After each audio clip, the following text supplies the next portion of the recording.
So this video is basically showing the conceptual association and flow of funds for WeChat AliPay payments in the EU as well as an IBAN wallet.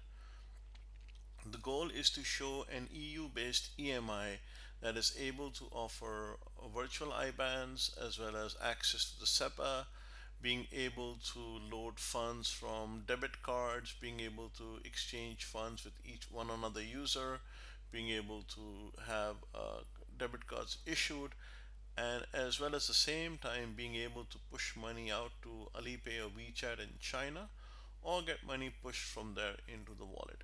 So I've taken China as an example because that's one of the most demanded examples. So in this case, there's UK Europe on the left hand side and China on the right hand side. We have an EMI issuer. The EMI issuer has an EMI agent, and this is the agent. We'll call it Company X. And Company X obviously has a customer. The Company X also has their own API, which is what they work with and what you connect with. In addition to this, we have another customer. So we can do transactions between customers. So if the EMI has, let's say, two customers, they can obviously send funds to each other. uh, 6 over here denotes the card networks. So that means you can actually load funds from the card networks onto your the Euro IBAN that you're offered, and we'll talk about that in a second. 7 denotes that the customer to customer funds over here is being enabled. So that means you can move money between one customer Euro IBAN into another customer Euro IBAN. 8 over here denotes that this customer who which holds a Euro IBAN balance can also be issued debit cards. So this is the debit card issuer, the card issuer. The card issuer connects to the EMI issuer, and obviously the EMI issuer is also connected to the customer. So if there's a card issuance and the customer charges the debit card somewhere, it goes to the EMI and checks the customer's balance. The customer is also connected to the SEPA network because it's a Euro IBAN. It's connected to the SEPA, so obviously funds can be loaded from the SEPA network into the customer's virtual IBAN account and vice versa. So if there's any bank on the SEPA network, they can pay to it. The 15 over here obviously denotes the Euro IBAN that is issued, and this connection essentially shows that the EMI is connected to the SEPA network.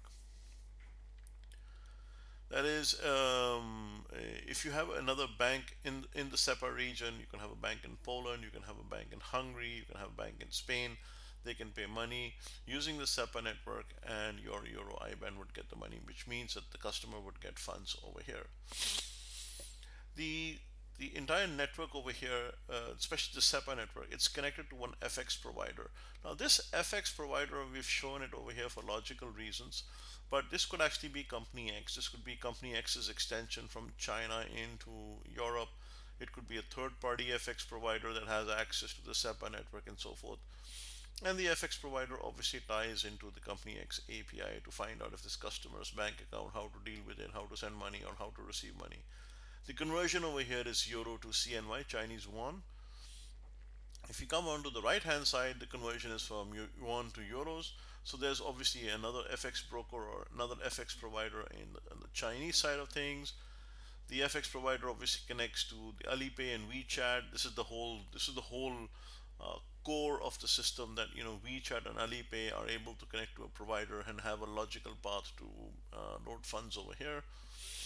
So if both Alipay and WeChat are connected to the provider, Alipay and obviously this Company X would also have their own Alipay account, and that's what this diagram is showing, that Alipay as an entity on the whole exists over here, and there's money that can be moved to Alipay's account. Likewise, WeChat Pay as an entity exists over here, and Company X has a WeChat Pay account.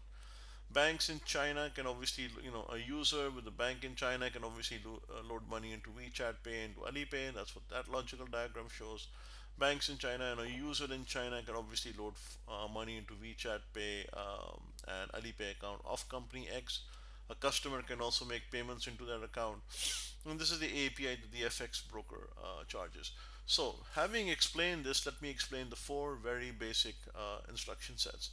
You have a Chinese student in the UK or EU living there. They get this Euro IBAN.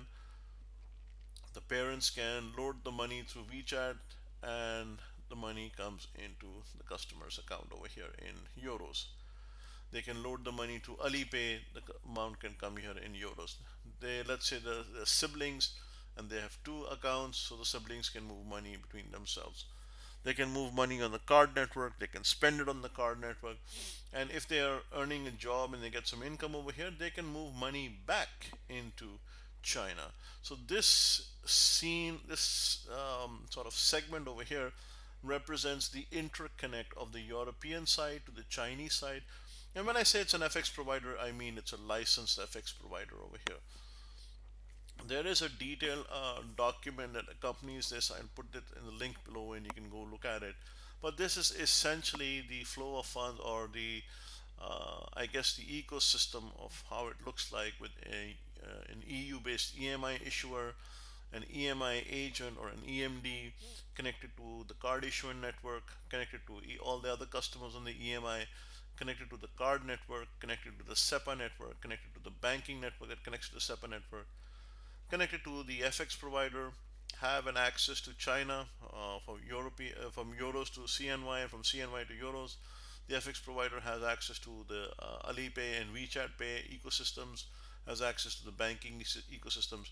Customers can pay company access accounts, which can obviously channel money back and forth.